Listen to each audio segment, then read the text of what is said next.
Hello guys, hope you are doing well. I'm Asif Khan from Department of English, Pune College of Arts, Science and Commerce, which is affiliated to Savitribai Phule Pune University. As you know that the university has recently prescribed new syllabi at various levels.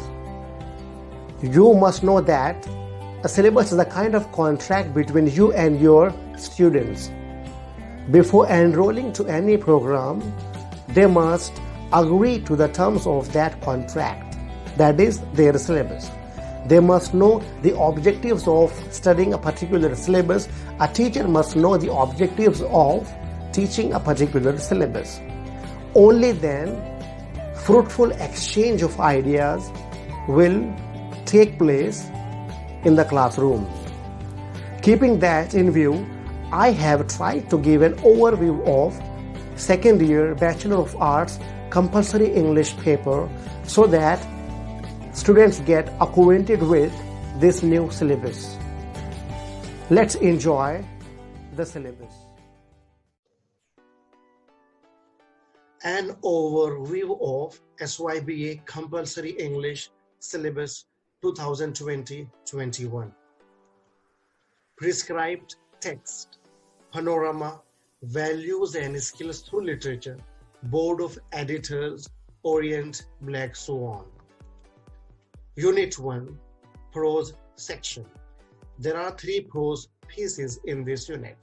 First, A Simple Philosophy by Seethal, The Homecoming by Rabindranath Tagore, The Verger by Somerset Maugham. So, before we go ahead, let's have a brief summary of each chapter. A Simple Philosophy is written by Chief Seethal of Swarmish tribe of state of Washington to then US President Franklin Pierre in response to his proposal to buy their land. The letter is replete with sarcasm as he can't understand the concept of owning the land by human beings. According to him, the whole earth is created by God. To him, only it belongs.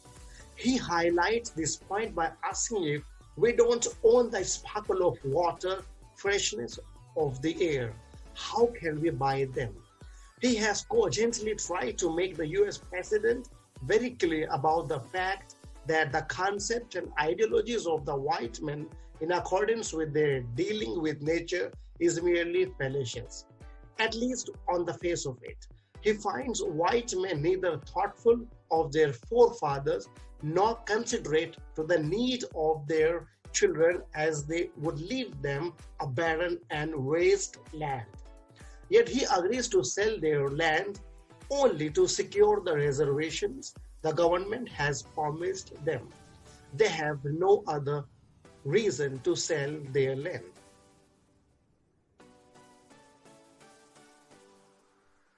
Next one, The Homecoming by Rabindranath Tagore.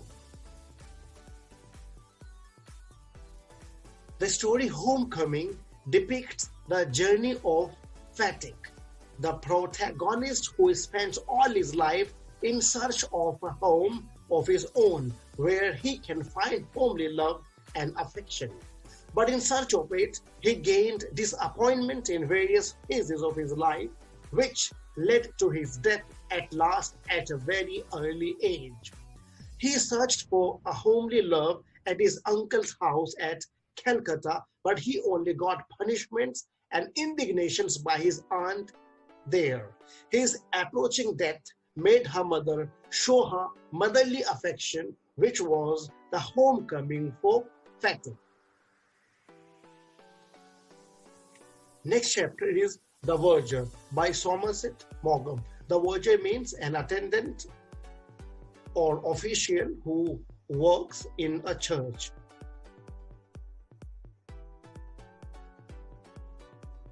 It's a short story, deals with the life of Albert Edward Foreman, a verger at St. Peter's Church for the last 16 years.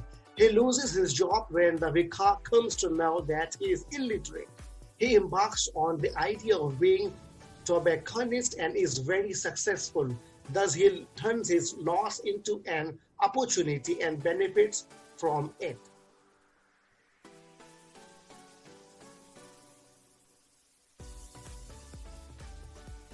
Unit 2nd, Poetry. There are 3 poems in this unit.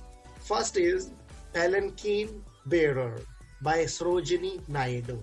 Let's have a quick summary of this poem. The palanquin bearers are carrying a royal bridal palanquin. They are singing a song while moving. Their song is related to the situations of the bride.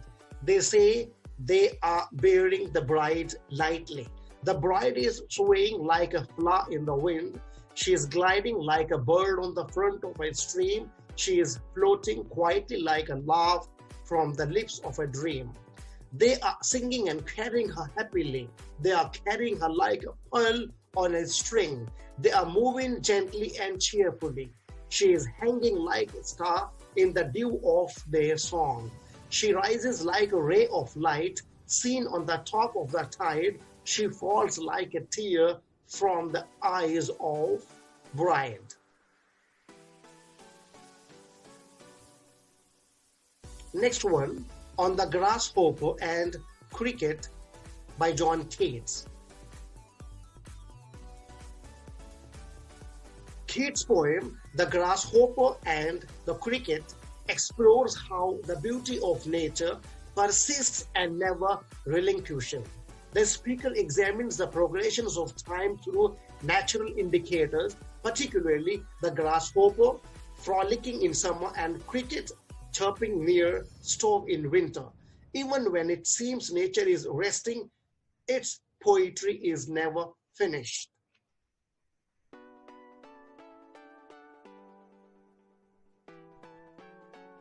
Next, Pied Beauty by George Manley Hopkins. In this poem, Pied Beauty is a poem by Victorian poet Gerald Manley Hopkins. It's a kind of hymn of praise to God that marvels at the varied world that God created. The poem sees God's majesty not just in nature's sheer variety, but also in the labors of humankind and in the abstract categories that people use to understand their experience of the world. The poem was written in 1877 but not published until 1918 and showcased Hopkins' trademark linguistic inventiveness.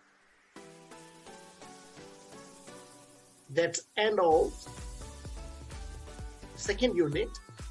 Let's move on to the next unit, that's grammar. So here there are 3 items in this unit: the passive voice, direct, indirect speech, negative sentences. Just I'll give you examples. What are these all about? Because this is not a detailed study of grammar. Your instructor, educator, or lecturer will guide you in detail about all these topics. I'm just here to give you an overview of all the topics. The first topic is the passive voice. So what is that? Just have a look of example of active passive voice.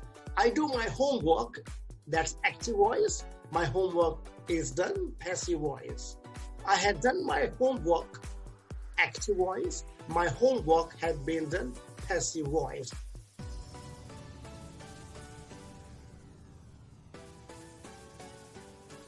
Second part, direct, indirect speech. What is that? Let's look at an example. Direct, indirect speech. He said, I'm going out. He told that he was going out. So this is direct, indirect speech. Negative sentences. Sentences which negate.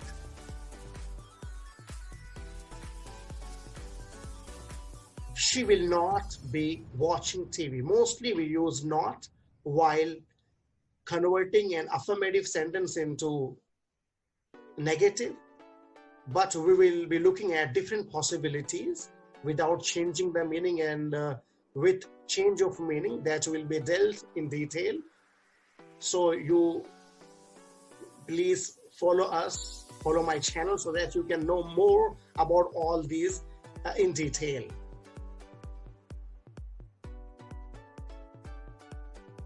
That's end of unit 3rd. Unit 4th, vocabulary, word.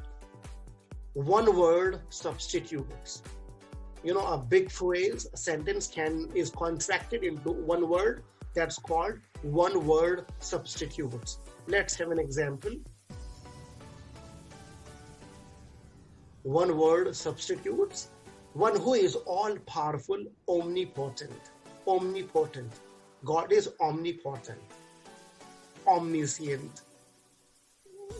That's why we have so many words that we will be looking in detail when we will come to each topic. Next topic is idiom. What are idioms? You know very well. Just let's look at this example. Pull someone's leg.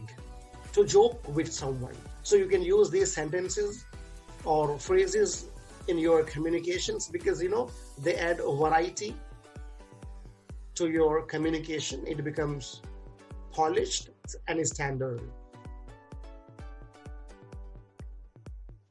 Suffixes and prefixes. This is most common topic in vocabulary, word formation. So let's have a look. The suffixes and prefixes. What is a prefix? Group of letters which we add to the beginning of a word to make a new word with a different meaning. Like honest, you add un, or dishonest. Sometimes un before known, unknown.